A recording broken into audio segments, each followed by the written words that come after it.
बहुत समय पहले की बात है, जब धरती पर धर्म और नैतिकता का महत्व सर्वोच्च था। राजा हरिश्चंद्र सत्य और धर्म के प्रतीक थे, लेकिन उनके जीवन में एक कठिन परीक्षा आई। हरिश्चंद्र अपने राज्य में न्यायप्रिय राजा के रूप में प्रसिद्ध थे। उनकी प्रजा उनके प्रति अपार श्रद्धा रखती थी। एक दिन देवताओं ने उनकी सत्य की परीक्षा लेने का निश्चय किया। ऋषि विश्वामित्र ने हरिश्चंद्र से उनके राज्य और धन दान करने को कहा। हरिश्चंद्र ने बिना सोचे समझे अपना सारा राज्य और धन ऋषि को समर्पित कर दिया। सिर्फ इतना ही नहीं, हरिश्चंद्र को अपनी पत्नी और बेटे के साथ वनवास जाना पड़ा और जीवन यापन के लिए कठोर श्रम करना पड़ा।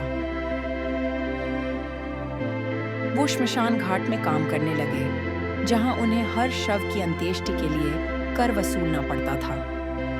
लेकिन एक दिन हरिश्चंद्र का अपना बेटा गंभीर रूप से बीमार हो गया और उसकी मृत्यु हो गई।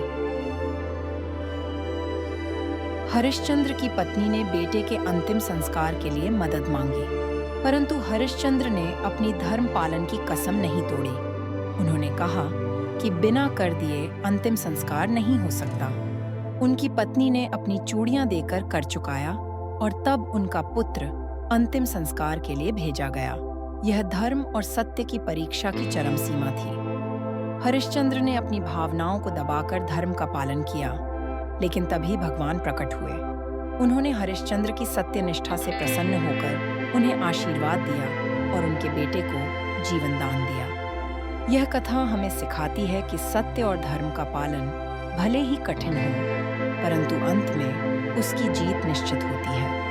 चाहे परिस्थितियां कितनी भी कठिन क्यों न हो, यदि हम अपने सिद्धांतों पर अडिग रहते हैं तो ईश्वर भी हमारी सहायता करते हैं।